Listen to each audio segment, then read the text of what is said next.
Hey viewers, welcome to another game of Casual Pro Gamer. Today we're going to do a Maokai game. Where are you? Well, there. And Maokai is going to, well, go top lane for us. Which is really nice because Maokai top lane is actually really strong. It really used to be a thing, like, I don't know, a year ago? Something like that. When Maokai was, well, was out for like 2 months, 3 months, when it was relatively new, Maokai top lane was really a thing because it is really strong, you will never die, and basically, well, you can harass a lot of the typical top laners out of the lane, and that is exactly the way you would want that. And of course we get some lags here because that is apparently what I deserve nowadays. I deserve to have a pretty crappy version, or well, no, working of fraps, because, well, that's just the way it is. So they go on 2 targets. That is not good. Fortunately, most of the team does realize we need to focus on one guy, and Maokai actually picks up that first kill. And is he going to be able to get this blue buff as well? No, the blue buff goes to the jungler for some reason. This was the ultimate chance to get like a big advantage, and instead they give the blue buff to the jungler, the Lee Sin, who really doesn't need any well, any mana or cooldowns or anything to do his jungling. And well, Lee Sin could have just used a little bit of help with that that red camp, but for the rest, yeah, not a whole lot that was necessary. Anyway, we're going to position them where they need to go. Who's mid? That would be this guy. So that means a fiddlestick support, and we are going to see versus Warwick. Yeah, that seems about right. So let's see. Yeah, so we got the first kill. Diana was the first one to die, which already places us in a great position because, well, we're up against the one guy that we just killed, and that is therefore behind. So Maokai does need to watch out a little bit. He is out of mana. He is going to heal up, of course, a little bit with the crystalline flask, but well, crystalline flask is not an infinite way to, well, get more mana. So yeah, Maokai is pretty mana heavy, especially in the beginning. Well, he's mana heavy all game, but well, especially in the beginning you kind of feel that. So you don't have a lot of mana, you have no items that supplement your mana or your mana regen, and it's going to suck balls basically.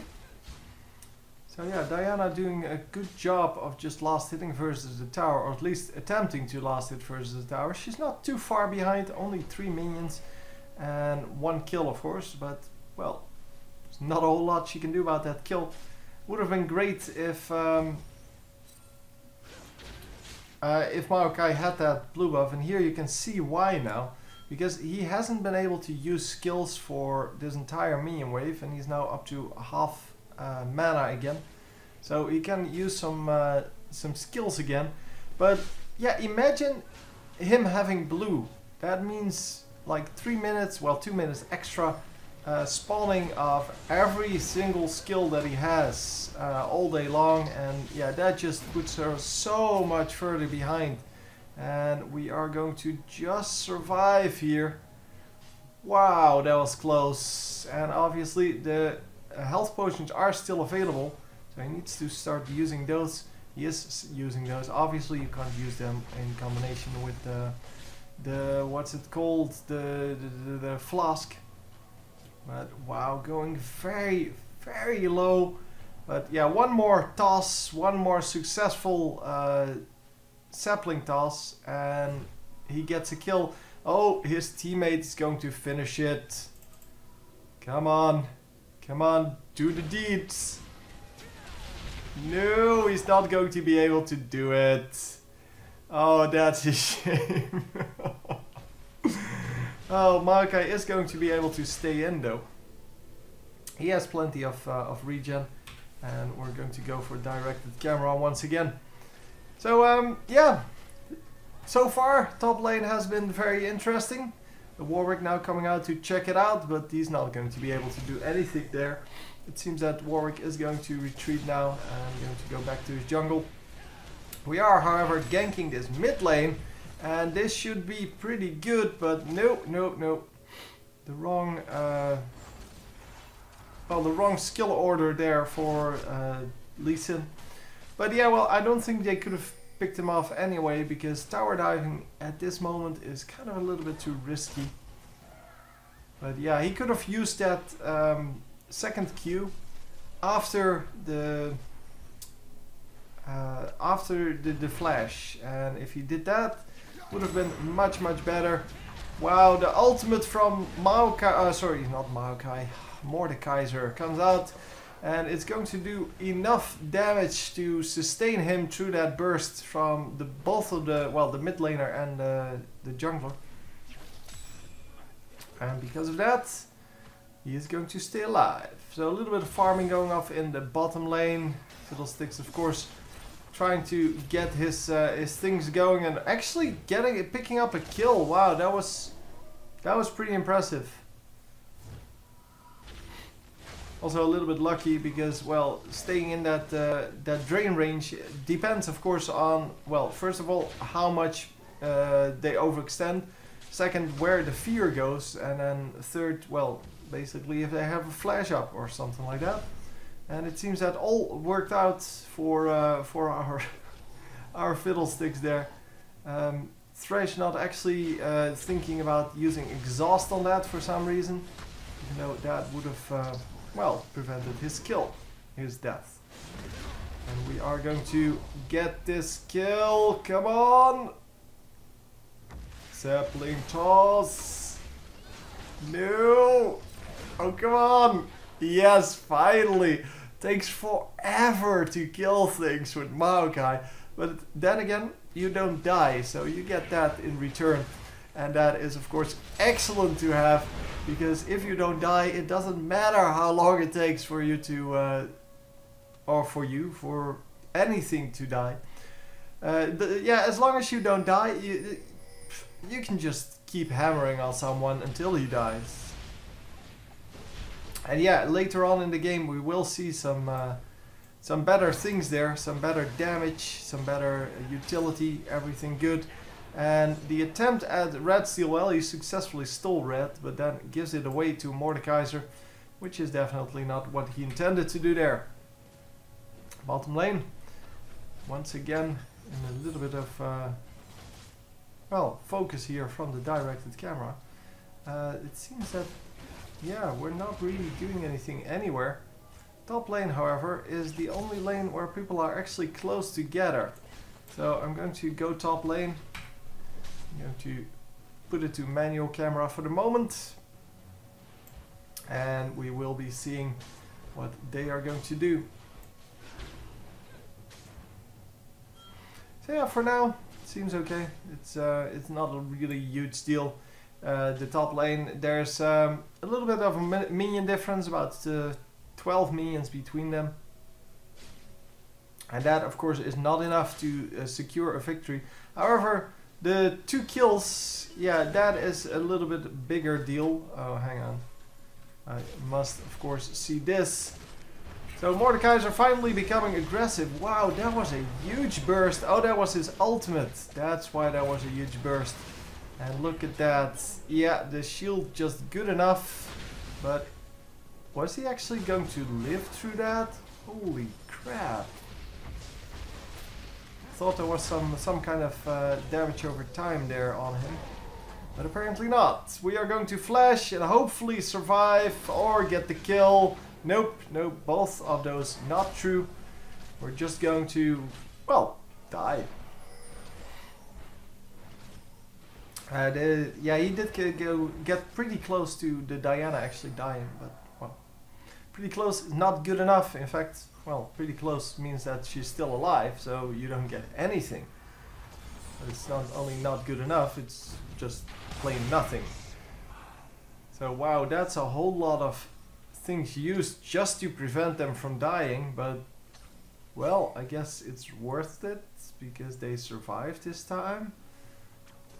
But yeah, they used a lot of resources, so now it is Thresh alone without anything, no ultimate, no exhaust, only has flash available.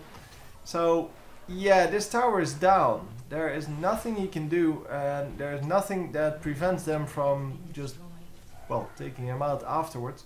So he does go back, and now it's 4 versus 2. Sivir needs to run out of here, and yeah, this guy is just plain dead. There's no way. And come on. Oh, once again with this almost killing this dude. Oh, TF is coming in.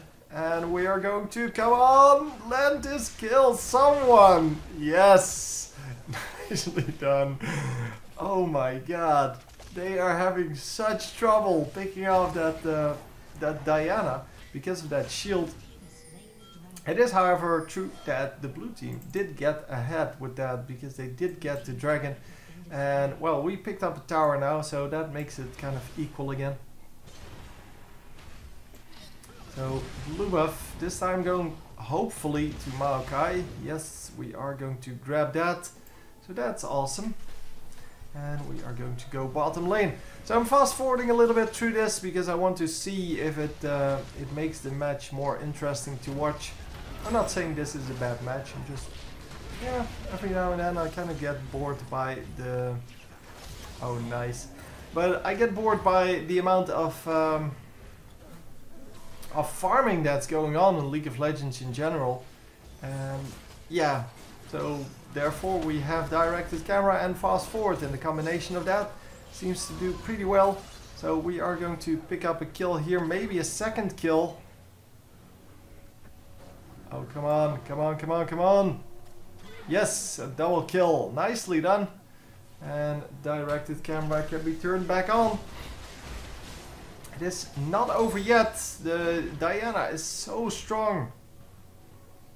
But she's not going to land the kill here.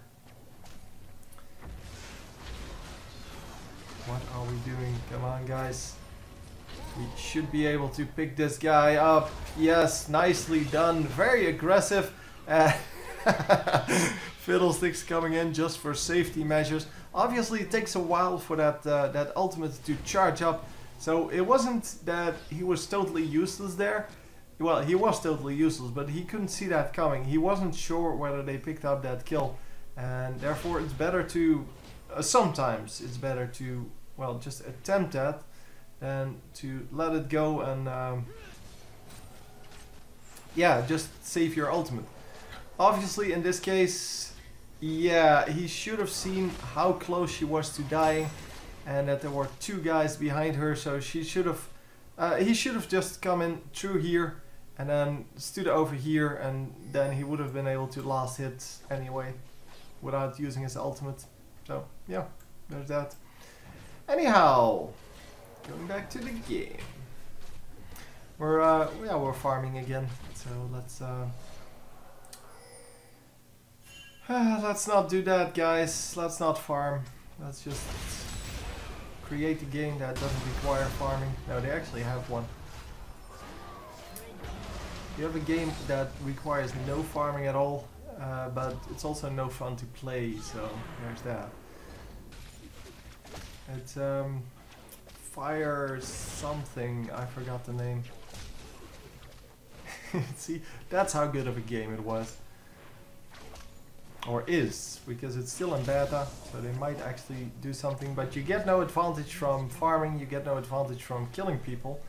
So it's kind of impossible to get an advantage out of, well, your better play, except getting more kills. But yeah, well, if more kills doesn't mean that you can carry, then yeah, it's going to be very hard to win as the better, or to make the better team win every time.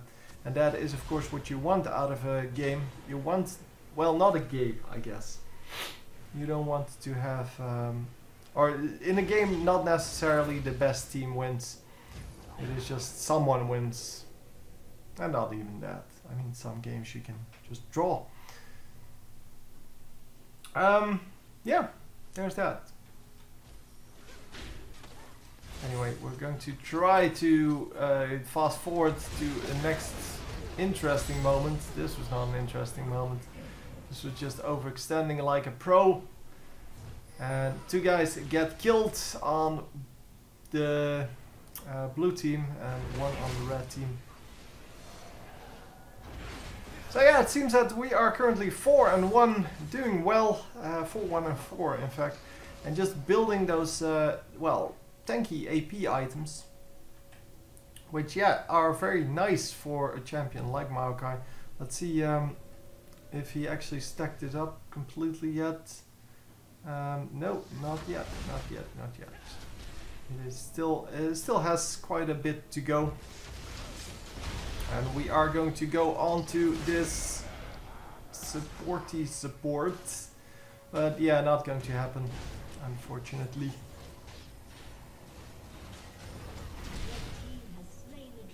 So the red team gets a dragon this time, so they're equal on dragons now, which is excellent. But we are 5k gold ahead now, so that's also excellent. 4 towers ahead, yeah, that puts you pretty far ahead of the enemy team. Unless they pick up all the dragons and you pick up none. But then still, it would have been 2 dragons so far, and yeah, that is just not good enough. So, what are we doing here? It seems that the entire enemy team just wants to defend or stay defending, even though that is very unwise to do. It is very unwise to keep defending against a team that is clearly, well, higher level than you. And I guess the Mordekaiser is still higher level than our entire team. Although Maokai is also level 13, but yeah, well. Twisted Fate just reached level 13 as well. So yeah, there's that then. So Mordekaiser are actually doing a good job in that mid lane. And wow, the ultimate from Warwick coming out, but not achieving anything. And yeah, that is going to cost you a few kills, because that is the way it works. And this is what I meant, if you keep defending against a team that is much higher than you, then at some point you will just die. And yeah, this is a tower where you can actually defend, but now you can't defend it because your entire team just died. Well, 3 out of the 5 is pretty much your entire team. Plus it's only Thresh and Vayne still left. And although Vayne is normally a very good carry, yeah, she cannot go up against multiple champions. There is no way! So that's also not going to happen then. And we are going to take down this inhibitor and take down these 3 champions once more. Come on! Come on, be aggressive. Fiddlesticks, great ultimate, getting a lot of damage done. And are we going to... No, we're just leaving that guy? Oh, well, we did get 3 kills, so I guess that's good. No, we got 2 kills. This guy still needs to die, and then Vayne, Vayne can come back up, and then yeah, the situation is equal again, because the bottom 3 are dead, the top 2 are going to defend. Last time they died, and then the bottom 3 came back up, and now the bottom 3 died, and the top 2. Yeah, it's great play, great defense. Always someone up to defend this way. So yeah, it seems that the enemy team, well, the blue team, doesn't really have that much anymore to defend. They're really not able to do anything anymore. And the red team just says, well, screw this, we're going to go do Baron. And if you want to catch us, then you will have to walk through our entire minefield of wards. And there is no way we're not going to see you. And that is indeed what's happening. So, nice warding, very nicely done. Yeah, they had vision over pretty much every route that the enemy could take, and therefore, well, pretty safe Baron. And yeah, with the Baron buff, they're just going to finish it right here, right now, because there is really nothing to do, and we are going to... Come on. No, come on, get more kills. They are going to get a few more kills, but then lose a few as well. But 2 of them are going to stay alive, and that is good enough to finish this. So we end up at 6-1 and 15, and that is a pretty nice score. And that is exactly what you want out of your top lane Maokai. As I said, someone who doesn't die, but does have a pretty good way of zoning out his opponent. And yeah, look at his opponent, 2-9 and 2 at equal minions though. So that's pretty cool. That's she did that very well. Maokai can farm a lot better, but he decided to go for more aggressive strategy, trying to help out his mid lane, trying to make sure that the rest of the lane won. And in fact, bottom lane played equal. Mid lane lost, and top lane, well, they won in kills, but they played equal in minions. Well, also, I'm looking at minions only, of course, because the kills are a result of your team fighting, not of your laning. And yeah, if you get kills in lane, it normally is because of the jungler. But, well, both junglers have contributed to that early game a little bit, but not immensely. So anyway, hope you enjoyed, and I will see you next time. GG.